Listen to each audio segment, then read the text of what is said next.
question. Everybody asks me, what makes a good portrait? Right? And I have no idea. It's so complex. And throughout the shooting of both the series, I think we tried to address it each time and look at it from a different angle. Likeness. I remember the first series, for 6 weeks, we were thinking of something trying to think of something really interesting and deep and meaningful to say about what makes a good portrait. And then we got to the National Portrait Gallery, and Sandy Nairn, who was then director, said, no, it's got to be a good likeness. And I thought, well, that's one aspect, but for him it was very important in his role that it should look like the sitter.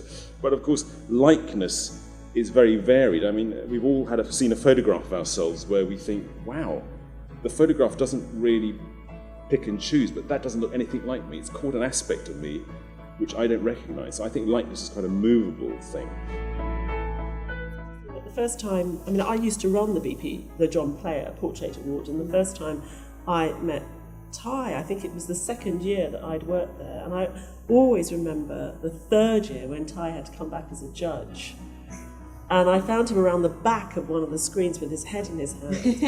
I don't know, were you 21 or something like that? 22? Can I say, I find it very difficult judging. Yeah, and he said, who am I to judge another artist's work? And it was so amusing then, all these years later, for the two of us to be back together and him actually be in that position. But of course he's got the authority to do that. But it is very unnerving when you are sort of elevated into a position of being a judge. And I get a lot of tweets when the shows are on with people saying, I don't agree with the judges. I think the judges are wrong. I think, well, that's fine. That's great. If you love that one and you think that's great, that's good. You used an iPad. In fact, a lot of the artists used an iPad to sort of square up, and I thought that was really interesting. Is that an attempt again? You've taken a photograph. You've captured the person. You didn't do it the first. No, you did use an iPad though, didn't you? I worked from live to get the basics there, and I just used my iPad to put the details on the face because she was just too far away, and I'm used to having a photograph there, and that was just too far for me to paint the details. So there's this joke that very few of the artists actually use the backgrounds, but somehow we still feel they're really, really important because they sort of give a context and they give a setting. So for those artists that do want something to hang on to, they maybe got that there when they don't have the opportunity of getting to know the sitter as they would normally. So maybe the background works in that way. But Terry, I want you to tell us a little bit about what happened with your fellows. You didn't quite finish it, did you? But there's been a sort of happy ending to that. Yes, on the day, Julian Fellows commissioned me to finish it, actually on set. He turned round immediately after choosing Alan's painting. He immediately turned to me and said, quite theatrically, however, he wanted me to complete it. And it's completed, and I'm handing it over to him tomorrow in London. So a really happy outcome. Yeah.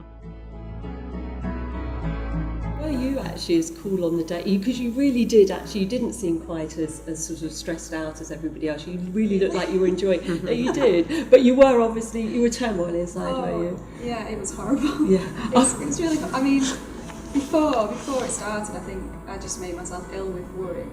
But I think it was more about the cameras being there and everything. I'm just quite a shy person, and I didn't really want to experience all that.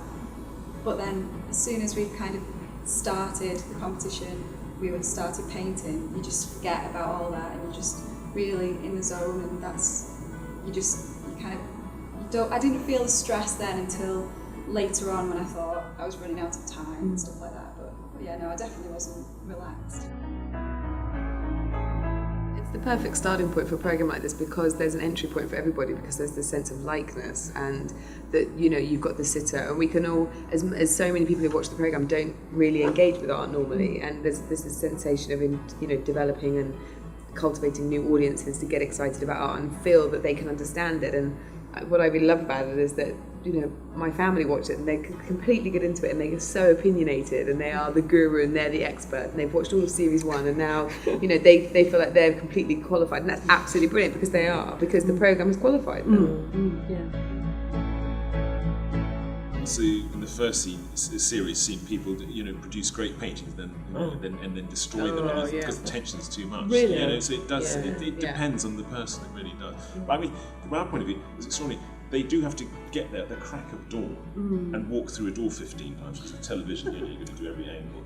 And then there's crowds walking around, but it's very nice, they're all talking to each other. And when it kicks off, it is extraordinary that they all, none of them get distracted. They all so in the zone. How do they do that? So it is, I mean, do enter, because it is possible to cut it all out, just get on with it. But are you tempted as you wander around and you're looking, and you, as you say, you see perhaps somebody's producing something quite good, and then suddenly you can actually see that it's getting work. Is it tempting for you to just go, don't do any more? He does. Yeah, well, Kathleen and I kind of tend we tend to huddle together and kind of like look like this, kind of like a car crash, because we say it's disappearing, go and look what he's done, go and look what he's done, and then we go and have a look, and then we can't say anything. And actually, who's to say, because it could come back. That's the danger. And you don't really know, but all you're doing is watching something which has got the sort of foundations to be really exciting, and then the landscape shifts so dramatically really quickly, and then you get scared, and more often than not it does fall away.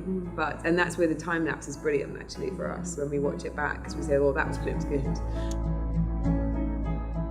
You get an enormous amount out of it at the end of the day. I mean, you've now launched a career, Terry. You've changed your career really almost, I guess, on the back of this, because you're getting these commissions. I think the BP really made the decision to be pretty full-time. And that's become really quite Nick Lord's life has been transformed. He's He's exhibition opening next week. Lord's been to see it today. There he is with a gallery full of his paintings and commissions that he... Just go for it. You don't get unless you try. And obviously for you, the experience has been a good one. It's very positive. And you actually have more work coming out of the experience, don't you? Yes. I've got a lot of exciting things happening. Do come on, share. So it will something get I've dreamt of since I was a little girl, going to ballet class, being a professional dancer, and I was training to be a ballet dancer, and I always wanted to have a contract with the Royal Ballet. I finally got a contract, but not as a dancer. And that's to paint the principal dancer, Edward Watson. It's going to be 8 foot high, so that's my next challenge.